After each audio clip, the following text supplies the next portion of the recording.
So I was meditating on Thursday and I realized that I'm a dog. Oh, and happy Vlogiversary. Hajime!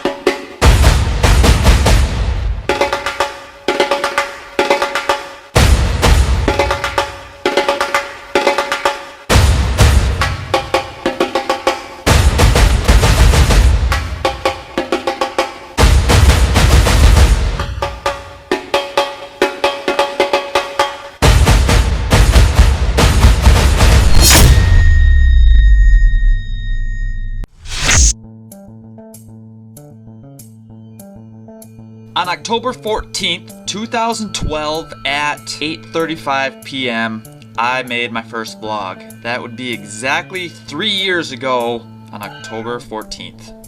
That is absolutely crazy. What? Let's do the little stats that I usually do. I have 1,400 subscribers on the dot. 152,030 views. and 153 videos. Within these videos, we have pole vault vlogs, depression vlogs, training vlogs, testimonials, how-tos, some random videos. We have year in reviews, questions for crazy people, question and answers for me, questions and answers for elite pole vaulters, and all sorts of other stuff. Overall, it's just me telling my story with my crazy, unique perspective. Or maybe it's not very unique, I'm not really sure. Maybe other people had the exact same perspective of me. With the perspective I use. So, Better way to say it. and I try to help people along the way. That's really been my two guiding principles. So sorry again I don't have a ton of footage because it was my rest week, so I apologize for that. So I kind of thought it'd be cool to do like my 5 favorite things that have happened with the vlogs, or what I find most meaningful out of making them for 3 years. So here's mine. If you guys have your own, please leave them in the comments below. I'm kind of curious to see what your perspective is. So here we go. Do you guys remember that time that I couldn't find a sponsor and I thought it was the most important thing to find a sponsor in the entire world, so I told you guys about it. And without even really realizing or asking, you guys became my sponsors. I started getting shirts and gear from all of you guys. And I don't think that's really ever been done before, that some athlete who is looking for help created a sponsor out of nothing, so to say. That holds a special place in my heart. That's pretty cool to me. Another thing that I think is really cool, and one of my favorite things, is the depression vlogs. This one's super personal because for a long time I saw depression, or my battle with it, as some giant weakness. And by me coming out and explaining it to everybody and telling them, it kind of turned it into a strength, because I've been playing with the problem for a very long time, so people who haven't been, I can kind of be a guide and point them in the right direction, which is pretty neat for me. Yeah, helping people is pretty cool. I have really enjoyed being able to meet a bunch of new people and experience probably a lot of things I don't think I would have been able to experience if I haven't shared my story with you guys. Because I truly believe life is about the experience and sharing ideas. And this vlog's helped me do way more than I ever imagined I'd be able to do with that. Here's a little thing you can think about. Anytime you're split between 2 decisions, me and my buddy Brad always go, what's gonna make the better story? And then we usually go with that option, even if it sounds insane. It's made a great story so far. A lot of people go through life on cruise control. Like, here's a good example. If you're driving for period of time and all of a sudden you get to a destination or a stoplight and you realize, Oh my god, I haven't even been using my brain for the last 20 minutes. And you're like, how did I not die? because your body was on cruise control, your mind was on cruise control. So by making vlogs, it has helped me be aware of what's been going on around me and live in the moment more, which has made it very enjoyable. I don't know if that makes sense for you guys, but from my perspective, I really like that. And I saved this for number 1. My favorite thing to come out of these vlogs, and these are trying to stay away from my ego as much as I can, is Team Hoot. The idea that everything I just talked about is Team Hoot. It's become a philosophy, and it's been my way of life and kind of my direction of how I would like to live life. And within Team Hoot, you're experiencing life and realizing it's short, so you need to experience it and live it. Some of the best moments I've ever had in my life is when I am able to help other people. And I think that's really cool too. You don't need to be like skydiving or jumping off bridges or anything to do that. You just have to help people, and it makes the world a better place. So Team Hoot, is my absolute favorite thing to come out of this, and it's crazy to think that it just came from a Walmart t-shirt, and now Team Hoot has developed into this kind of like an organism. It's pretty cool. Alright, so how am I a dog? Shawn, you've been talking about on Instagram how you're a dog. I don't get it. Tell me how you're a dog. I got to this point in my meditation where you meditate on a koan. K-O-A-N. And a koan is like a story or a phrase where it doesn't make sense. Like you can't solve it logically. Like a popular koan is, what is the sound of one hand clapping? But really you need two hands to clap. But I haven't meditated on that koan yet, but that's kind of the idea behind it. It helps you think outside of the box by showing you that there is no box. Does that make sense? Kinda? I don't know. So for the last, whoa, I almost fell down. Whoa, whoa, whoa, whoa. I almost fell down. So for the last, 6 weeks, I have been reading that everything is Buddha nature. Nothing doesn't have Buddha nature. Buddha nature, Buddha nature, Buddha nature, Buddha nature. Buddha nature. Buddha nature. Everything is Buddha nature. So then this koan comes along where a monk goes to a Roshi and asks, does a dog have Buddha nature? And the Roshi responds, mew. And mew means nothing. It means yes and no. So how can a dog have Buddha nature and not have Buddha nature at the same time? And that's the question. So you take this koan and you think about it. So on Thursday, I sat there and I thought, does a dog have Buddha nature? Does a dog have Buddha nature? No.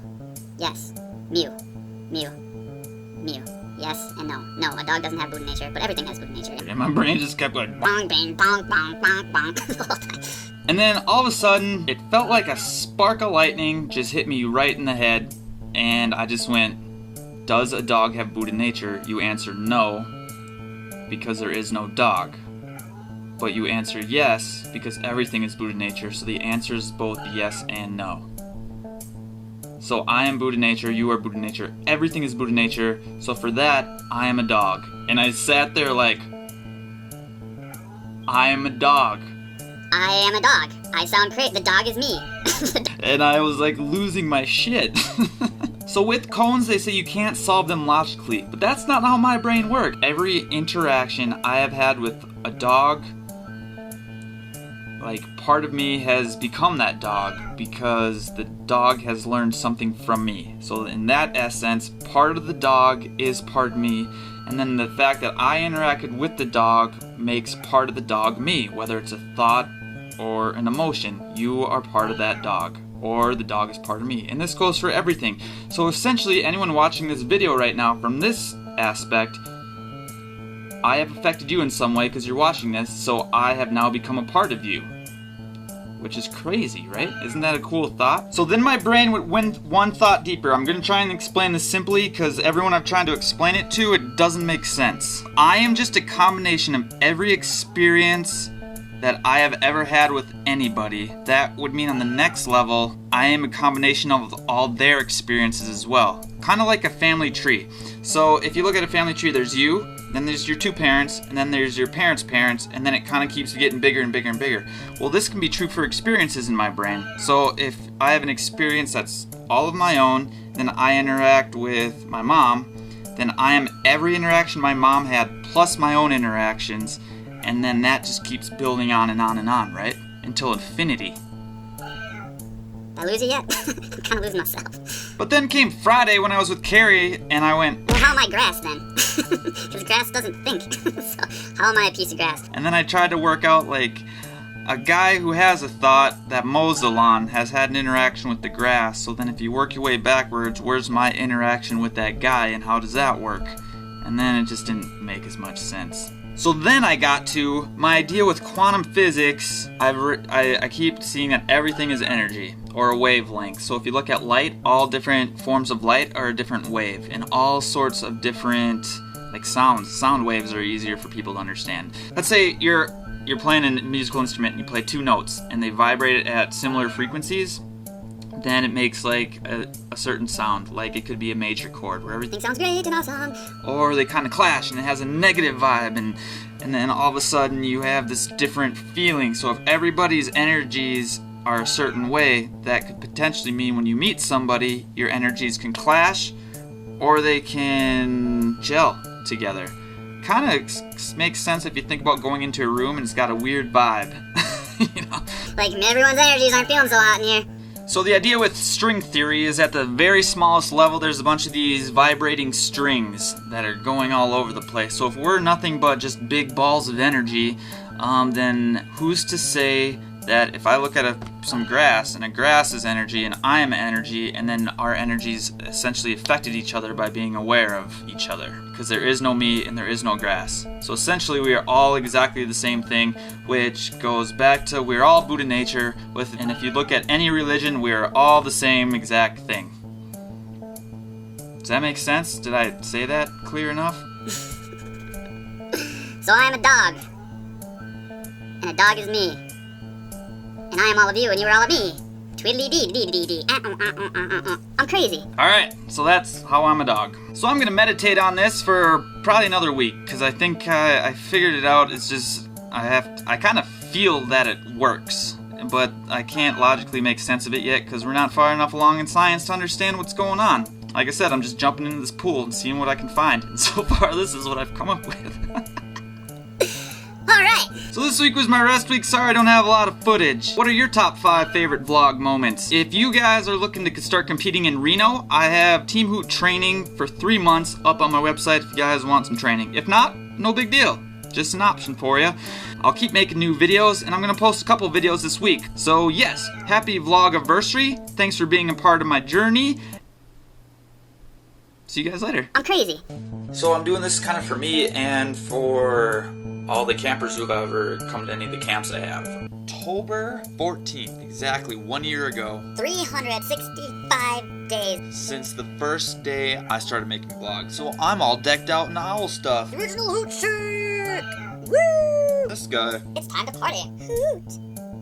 Hoot hoot. Today marks the official 2-year anniversary of me making these vlogs. It's a night owl, get it? So 2 years ago I made this vlog, and last year I made this vlog, and this year I'm making this vlog. She's good to go. Guy can dance. I'm crazy.